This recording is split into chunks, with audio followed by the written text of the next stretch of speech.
ಆಕೆ ಮದುವೆಯಾಗಿ ನೂರಾರು ಕನಸುಗಳೊಂದಿಗೆ ಹೊಸ ಜೀವನಕ್ಕೆ ಕಾಲಿಟ್ಟಿದ್ದ ನವವಿವಾಹಿತೆ.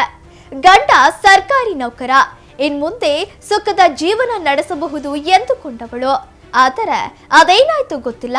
ಆ ಸುಂದರ ನವವಿವಾಹಿತೆ ಮದುವೆಯಾದ 3 ತಿಂಗಳಲ್ಲಿ ಹೆಣವಾಗಿ ಪತ್ತೆಯಾಗಿದ್ದಾಳೆ. ನೇಣು ಬಿಗಿದ ಸ್ಥಿತಿಯಲ್ಲಿ ಶವ ಪತ್ತೆಯಾಗಿದ್ದು ಇದು ಆತ್ಮಹತ್ಯೆಯಲ್ಲ, ಇದೊಂದು ವ್ಯವಸ್ಥಿತ ಕೊಲೆ ಎಂದು ಮೃತಳ ಪೋಷಕರು ಗಂಭೀರ ಆರೋಪ ಮಾಡಿದ್ದಾರೆ. ಹಾಗಾದ್ರೆ ಮದುವೆಯ ಸಂಭ್ರಮ ಮಾಸುವ ಮುನ್ನವೇ ಆಕೆಯ ಬಾಳಲ್ಲಿ ನಡೆದಿದ್ದಾದ್ರೂ ಏನು ಅಂತೀರಾ? ಇಲ್ಲಿದೆ ನೋಡಿ. ಮದುವೆಯಾಗಿ 3 ತಿಂಗಳಿಗೆ ಹೆಣವಾದ ನವ ವಿವಾಹಿತೆ.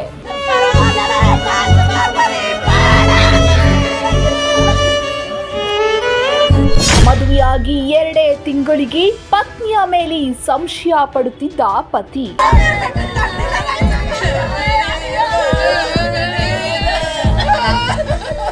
ಹೆಂಡತಿಯ ಸಾವಿಗೆ ಕಾರಣನಾದ್ನ ಪತಿ ಪೊಲೀಸ್ ಕಾನ್ಸ್ಟೇಬಲ್ ಶಿವಕುಮಾರ್.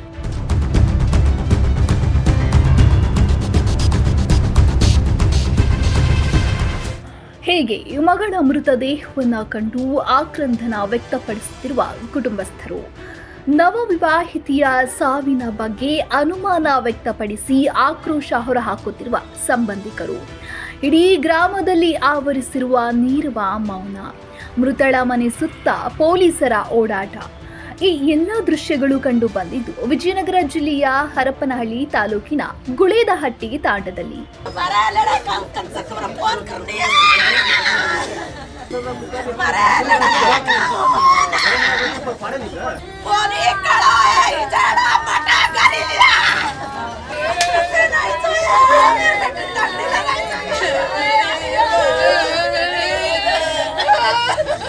ಹೌದು, ಈ ಫೋಟೋದಲ್ಲಿರುವ ಮುದ್ದಾದ ನವ ವಿವಾಹಿತೆಯ ಹೆಸರೇ ಕೌಶಲ್ಯ.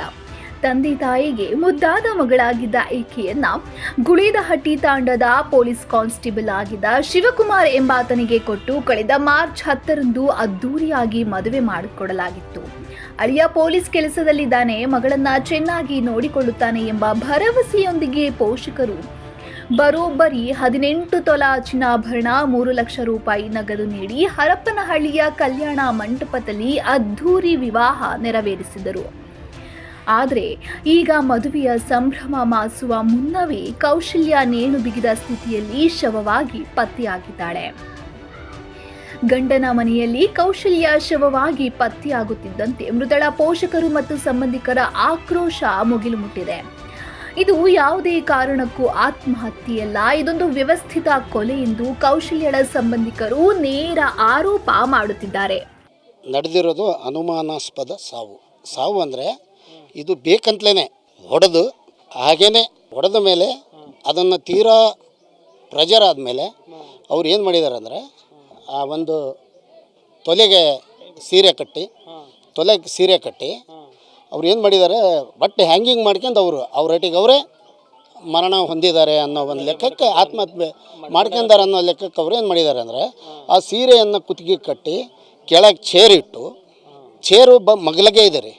ಒಬ್ಬ ಮನುಷ್ಯನ ಪ್ರಾಣ ಹೋಗುವಾಗ ಸ್ವಲ್ಪನಾದರೂ ಆ ಕಡೆ ಈ ಕಡೆ ಇದುವಾಗ ಚೇರು ಆ ಕಡೆನಾರು ಬೀಳ್ಬೋದು, ಇಲ್ಲ ಈ ಕಡೆನಾರು ಬೀಳ್ಬೋದು, ಹೌದ್ರಾ? ಅದನ್ನು ಹೊಡೆದು ಸಾಕಾಗೋ ಮಟ್ಟ ಹೊಡೆದು ಆ ಎಮ್ಮಗೆ ಕುತ್ತಿಗೆಗೆ ಸೀರೆ ಕಟ್ಟಿ, ಒಂದು ತೊಲೆಗೆ ಸೀರೆ ಕಟ್ಟಿ ಕುತ್ತಿಗೆಗೆ ನೇಣು ಹಾಕೋತಾರೆ ಅವರಿಗೆ ಪ್ರಯತ್ನ ಮಾಡಿ. ಆ ತದನಂತರ ಏನು ಮಾಡಿದ್ದಾರೆ ಅವರು, ಫೋನ್ ಮಾಡಿ ನಾವು 8 ದಿವಸ ಮನೆಗೆ ಬರಲ್ಲ, ನೀವು ನಮ್ಮ ಮನೆ ಕಡೆ ನಮ್ಮ ಬಾಳ್ವಿ ಸ್ವಲ್ಪ ನೋಡ್ಕೇಳ್ರಿ ಅಂತ ಹೇಳಿ ಅವ್ರು ಹೇಳಿದ ಮೇಲೆ 10 ನಿಮಿಷಕ್ಕೆ ಇವ್ರು ಏನು ಆ ಎಮ್ಮಗೆ ತಗೊಂಡು ಇಲ್ಲ ಹಿಂಗಾಗಿದೆ ನೀವು ನೋಡಿ ಹೋಗ್ರಿ ಅಂತ ಹೇಳುವಾಗ ಆ ಎಮ್ಮಗೆ ಬಂದು ನೋಡುವಾಗ ಅಲ್ಲೇ ಅವಾಗ ಪ್ರಾಣ ಹೋಗಿದೆ ರೀ, ಅದು ಪ್ರಾಣ ಹೋಗಿದೆ, ಅದೇನು ಜೀವ ಪೀವ ಏನೂ ಇಲ್ಲ ಅಲ್ಲಿ. ಇನ್ನು ಕೌಶಲ್ಯಳನ್ನ ಮದುವೆಯಾಗಿ 3 ತಿಂಗಳಾದರೂ ತವರು ಮನೆಗೆ ಕಳಿಸಿರಲಿಲ್ಲವಂತೆ. ಮದುವೆಯಾಗಿ 2 ತಿಂಗಳಿಗೆ ಕೌಶಲ್ಯಳ ಮೇಲೆ ಗಂಡ ಶಿವಕುಮಾರ್ ತೀವ್ರವಾಗಿ ಅನುಮಾನ ಪಡಲು ಶುರು ಮಾಡಿದ್ದ ಎನ್ನಲಾಗಿದೆ. ಆಕೆಗೆ ಯಾರೇ ಕರೆ ಮಾಡಿದರೂ ಅನಗತ್ಯ ಸಂಬಂಧ ಕಟ್ಟಿ ದೂಷಿಸುತ್ತಿದ್ದ. ಅಲ್ಲದೆ ಅವಳನ್ನ ತನ್ನೊಂದಿಗೆ ಬೆಂಗಳೂರಿಗೆ ಕರೆದುಕೊಂಡು ಹೋಗದೆ ಊರಿನಲ್ಲೇ ಬಿಟ್ಟು ಹೋಗಿದ್ದ ಎಂದು ಕುಟುಂಬಸ್ಥರು ಗಂಭೀರ ಆರೋಪ ಮಾಡುತ್ತಿದ್ದಾರೆ.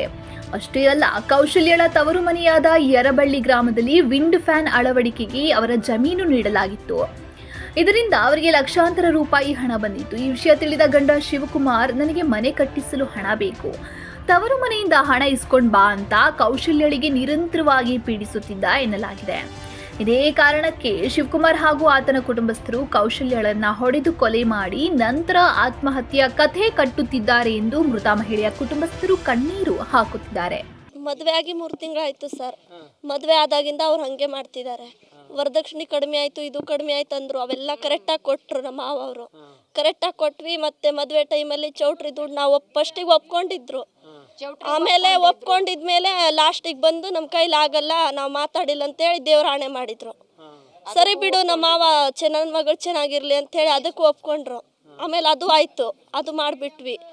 ಅಷ್ಟೆಲ್ಲ ಆದಮೇಲೆ ಬಿಡು, ಏನೇನು ಬೇಕೋ ಅದೆಲ್ಲ ಕೊಡಿಸಿದ್ವಿ ಅವಳಿಗೆ, ಎಲ್ಲ ಕೊಡಿಸಿದ್ವಿ. ಮದುವೆ ಆದಮೇಲೆ ಚೆನ್ನಾಗಿರ್ತಾರೆ ಬಿಡು ಅಂತೇಳಿ ಸುಮ್ಮನಿದ್ವಿ. ಮತ್ತೇನೋ ಮೆಸೇಜು ಮಾಡಿದ ಅಂಥೇಳಿ ಹಂಗೆ ಮಾಡಿದ್ರು. ಫೋಟೋ ಐತಿ, ಅವು ಏನಿದ್ರು ಎಲ್ಲ ಜೆರಾಕ್ಸ್ ಮಾಡಿ ಇಟ್ಕೊಂಡಾನ. ಯಾರಾದರೂ ಹೋದ್ರೆ 11ನೇ ಗಂಡ ಅನ್ನೋನು. ಗೊತ್ತಿಲ್ಲದೆ ತಪ್ಪೇನೋ ಮಾಡಿರ್ಬೋದು ಅಂತ ನಾವು ಬಿಡು, ಇವತ್ತಿಲ್ಲಂದ್ರೆ ನಾಳೆ ಸರಿಯಾಗಿ ಬಿಡ್ತಾರಂತೇಳಿ ನಮ್ಮ ಮಾವ ಅವ್ರು ಏನೂ ಮಾತಾಡಲಿಲ್ಲ. ಹುಡುಗನ ಕಾಲಿಗೆ ಹೋಗಿ ಬೀಳೋದು, ಹಂಗೆ ಮಾಡೋದು. ಅವ್ರ ಅಪ್ಪ ಅಮ್ಮಗೆ ಮಾತಾಡಿದ್ವಿ, ಆದರೆ ಹಾಗೆ ಮಾಡಿದ್ರು ಅವರು. ಮತ್ತೆ ನಮ್ಮೂರಿಂದ 4 ಜನ ಫೋನ್ ಮಾಡಿ ಅಂದಾರಂತ, ಅವ್ರ ಮನೇಲಿ ಸರಿ ಇಲ್ಲ, ಅವ್ರ ಚಿಕ್ಕಮ್ಮ ಅವ್ರು ಸರಿ ಇಲ್ಲ, ಅವ್ರಮ್ಮ ಸರಿ ಇಲ್ಲ, ಅದಕ್ಕೆ ಹಂಗೆ ಮಾಡಿದಾಳ ಅವಳು, ಅವರೇ ಕಲಿಸಿರೋದು, ನಾವೆಲ್ಲ ಅಂಥದ್ದೇ ಕೆಲಸ ಮಾಡಿ ಮನೆ ಮಾಡಿವಂತೆ. ಮದುವೆ ಮಾಡಿ ಕಳಿಸಿದ 3 ದಿನ 4 ದಿನ ಮುಂಚೆನೇ ಟಾರ್ಚರ್ ಸ್ಟಾರ್ಟ್ ಆಗಿದೆ. ಅವ್ರಿಗೆ ಏನೂ ಗೊತ್ತಿಲ್ಲ, ಆತನ ಮೈಂಡಲ್ಲಿ ಏನು ಉತ್ಕೊಂಡಿತ್ತೋ ಗೊತ್ತಿಲ್ಲ. ಟಾರ್ಚರ್ ಮಾಡ್ಕೊಂಡು 15 ದಿವಸ ಒಳಗಡೆ ಟಾರ್ಚರ್ ಮಾಡ್ಕೊತಾನೆ ಬಂದಿದ್ದಾನೆ. ಇದು ಇವತ್ತು ಸರಿಯಾಗುತ್ತೆ, ನಾಳೆ ಸರಿಯಾಗುತ್ತೆ ಅಂತೇಳಿ ತನ್ನ ಹುಡುಗಿನ ಕಡೆಯವರು ಸುಮ್ಮನೆ ಇದ್ದಾರೆ. ಇವು ಎಲ್ಲ ಸಂಬಂಧಿಗಳು ಸುಮ್ಮನೆ ಇದ್ದಾರೆ, ಇವತ್ತು ಸರಿಯಾಗುತ್ತೆ ನಾಳೆ ಸರಿ. ಮತ್ತು ಅವರು ಪೊಲೀಸ್ ಕಾನ್ಸ್ಟೇಬಲು ಬೆಂಗಳೂರಲ್ಲಿ ಕೆಲಸ ಮಾಡ್ತಾರೆ. ಅಟ್ಲೀಸ್ಟ್ ಅವರು ಈ ಥರ ತೊಂದರೆ ಕೊಡ್ತಾ ಇದೆ ಅಂದರೆ ಅವ್ರ ಫ್ಯಾಮಿಲಿ ಕರ್ಕೊಂಡು ಹೋಗ್ಬೋದಲ್ಲ. ಅವ್ರಲ್ಲಿ ಕ್ವಾರ್ಟರ್ಸ್ ಕೊಡ್ತಾರೆ, ಮನೆ ಎಲ್ಲ ಕೊಡ್ತಾರೆ. ಹೆಸರು ಅವನು ಪೊಲೀಸಾಗಿ ಅವ್ನು ಶಿವಕುಮಾರ್ ಅಂತ ಹೆಸರು. ನಾನು ಮದುವೆಯಾಗಿ ನೋಡಿರೋದು, ಅದು ಈಗ ನೋಡಿಲ್ಲ. ಈಗ ನಿನ್ನೆ ಏನೋ ಲೀವ್ ಹಾಕಿದ್ದಾನಂತೆ. ಸ್ಟೇಷನ್ಗೆ ನಾನು ಇನ್ಫಾರ್ಮ್ ಮಾಡ್ಕೊಂಡೆ, ನಾನಲ್ಲಿ ಸಂಬಂಧಪಟ್ಟ ಪೊಲೀಸ್ ಸ್ಟೇಷನಿಗೆ. ಈಗ ನಿನ್ನೆ 3 ದಿನ ಲೀವ್ ಹಾಕ್ಕೊಂಡು ಇಲ್ಲಿ ನಿನ್ನೆ ರಾತ್ರಿ ಇಲ್ಲಿದ್ದು ಅಡಿಕೆ ತೋಟದಲ್ಲಿ ಬಂದು ತೋಟದಲ್ಲಿ ಇದ್ದು ಈ ಥರ ಮರ್ಡರ್ ಮಾಡಿ ಅವ್ರ ತಂದೆ ತಾಯಿ ಮತ್ತೆಲ್ಲ ಎಸ್ಕೇಪ್ ಆಗಿ ಪಕ್ಕದ ಮನೆಯವರಿಗೆ ಹೇಳಿ ಆಮೇಲೆ ತೆಕ್ಕೊಳ್ರಿ ಬಿಡ್ರಿ, ಆಮೇಲೆ ಹ್ಯಾಂಗಿಂಗ್ ಮಾಡ್ಕೊಂಡ್ರಿ. ಮರ್ಡರ್ ಆದರೆ ಪೊಲೀಸ್ ಡಿಪಾರ್ಟ್ಮೆಂಟ್ ಬಂದು ಫೋಟೋ ತಗೊಂಡು ಅವ್ರು ತನಿಖೆ ತೊಗೊಂಡು ಹೆಣ ತೊಗೊಂಡು ಹೋಗ್ತಿದ್ದಾರೆ. ಇವ್ರು ಯಾಕೆ ತಗೋಬೇಕು ಫಸ್ಟು? ಇವ್ರಿಗೇನು ಹಟ್ಟೊಟ್ಟಿದೆ ಕರೆಕ್ಟ್ ಅಲ್ಲ? ಅವ್ರಿಗೇನು ಹೆಟ್ಟೊಟ್ಟಿದೆ? ಹೆಣ ತೆಗೋದು, ಕೆಳಗಡೆ ಹೊರಗಡೆ ಹಾಕೋದು. ಇವ್ರೇನು ಅಧಿಕಾರಿಗಳ? ಏನು ಆರೋಗ್ಯ ಇಲಾಖೆದಾರ? ಏನು ಪೊಲೀಸ್ ಡಿಪಾರ್ಟ್ಮೆಂಟ್ನಾರ? ಇವ್ರು ಯಾರು ತೆಗೆದು ಹೆಣ ಹಾಕೋಕ್ಕೆ? ಅಬ್ಧವಾಗಿ ಹೊರಗಡೆ ಹಾಕಿದ್ದಾರೆ, ನಾಯಿ ಹಾಕಿದ್ದಾರೆ, ಹೊರಗೆ ಹಾಕಿದಾರಲ್ಲ ಮನೆಯಲ್ಲಿಂದ ತೆಗೆದು. ಇದು ನ್ಯಾಯನಾ? ಇನ್ನು ಘಟನೆಯ ಮಾಹಿತಿ ತಿಳಿಯುತ್ತಿದ್ದಂತೆ ಸ್ಥಳಕ್ಕೆ ಧಾವಿಸಿದ ಅರಸೀಕೆರೆ ಠಾಣೆಯ ಪೊಲೀಸರು ಶವದ ಪರಿಶೀಲನೆ ನಡೆಸಿ ಪ್ರಕರಣ ದಾಖಲಿಸಿಕೊಂಡಿದ್ದಾರೆ. ಮದುವೆಯಾದ 4 ತಿಂಗಳಲ್ಲಿ ಈ ಘಟನೆ ನಡೆದಿರುವುದರಿಂದ ವರದಕ್ಷಿಣೆ ಕಿರುಕುಳ ಅಥವಾ ಕೌಟುಂಬಿಕ ಕಲಹವೇ ಈ ಸಾವಿಗೆ ಕಾರಣ ಎಂಬ ನಿಟ್ಟಿನಲ್ಲಿ ಪೊಲೀಸರು ತನಿಖೆ ಕೈಗೆತ್ತಿಕೊಂಡಿದ್ದಾರೆ. ಸದ್ಯಕ್ಕೆ ತನಿಖೆಯ ವರದಿ ಬಂದ ಬಳಿಕವಷ್ಟೇ ಇದು ಕೊಲೆಯೋ ಅಥವಾ ಆತ್ಮಹತ್ಯೆಯೋ ಎಂಬ ಅಸಲಿ ಸತ್ಯ ಹೊರಬರಬೇಕಿದೆ. ಕ್ಯಾಮರಾಮನ್ ರಾಕೇಶ್ ಜೊತೆ ಅಣ್ಣಶಂ, ಒನ್ಕಣ ನ್ಯೂಸ್, ದಾವಣಗೆರೆ.